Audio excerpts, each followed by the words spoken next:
Hey everybody, you're watching Hyper Tiger XT. My name is Tiger, and in case you were wondering, the XT stands for... So my brother's getting married on the weekend, which has led me to think of two things. The first thing that it's led me to think of is the fact that I have to record this video slightly earlier than I normally would because I'm flying out to my parents' house to actually go to the wedding on the weekend, which means that I'm not going to be around to film when I normally would film. The second thing is that the English language is incredibly, frustratingly restrictive when it comes to explaining big, grand concepts and expressing yourself around things like love. Love isn't just one thing, for instance, and it's so annoying that we just have this one tiny puny word to express something that is felt in so many different ways by so many different people. It's infuriating. Like, for instance, there are inanimate objects that you say that you love, like pizza and sushi and your PlayStation, and nobody assumes that you want to be in a romantic relationship with them. Everybody just kind of knows that it means that those things make you really happy, which is absolutely brilliant. And then again, there's another kind of love, which is like this familial thing which most people, but not everybody, experiences, which is almost this innate contractual biological thing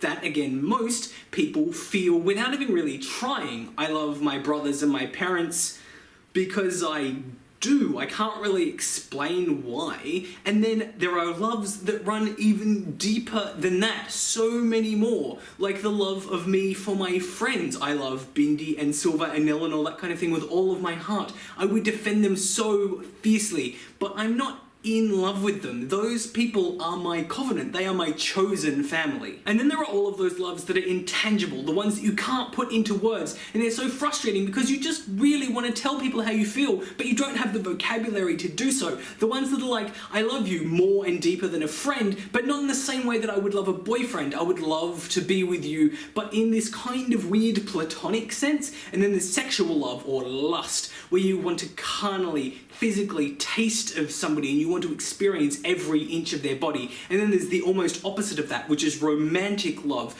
where it doesn't matter if you never have sex with somebody ever, because when you are with that person, you're whole, you're home, it's their self that you love. And you can experience multiple of these for one person at the same time. Like romantic and sexual love go together with a lot of people a lot of the time. Or you can experience one of these or multiple of these for multiple people at once. Things like polyamory exist, and they are also perfectly lovely and wonderful and valid. And it is so frustrating that we only have one particular word, love, to express all of these fantastic and magnificent ideas. And so this week in the comment section, all I want you to do is tell me about the things, the people and the places and the experiences that you love. Tell me about your loves and be passionate.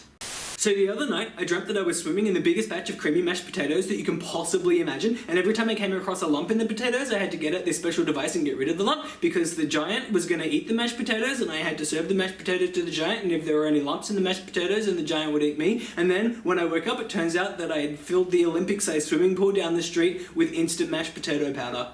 Normally I'd tell you a little interesting fact in this segment or do a micro review or something like that, but this week all I am doing is letting you guys know that my youngest brother Jake, the one who's not getting married, will not lend me his copy of Until Dawn for PlayStation 4 so that I can do a review of it unless I give him something completely ridiculous. He is extorting me. He wants Family Guy Season 15 or Game of Thrones Season 5, something I can't get without potentially getting, I don't know, booted off the internet or sued by somebody or something like that. And this isn't really going anywhere and it doesn't have any purpose. I'm just hoping that he sees it and then he feels guilty and lends it to me.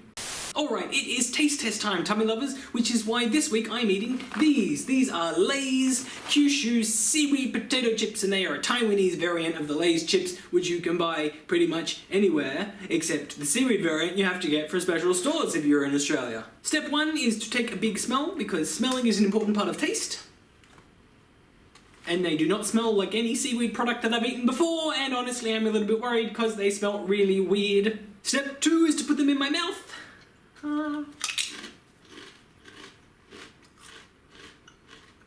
Okay, so that wasn't nearly as nasty as I was expecting, to be honest. They just taste like those little toasted seaweed snacks that you can get from most supermarkets now. I honestly don't think they're going to be for many people in Australia, purely because most people in Australia don't particularly like the taste of seaweed or seaweed flavoured snacks, but I like it because I like savoury things and things like that. So if you like savoury things and you like the taste of seaweed, then definitely go and try these out because they're just seaweed flavoured potato chips, but if you don't like seaweed flavoured stuff, steer clear, they're definitely not for you.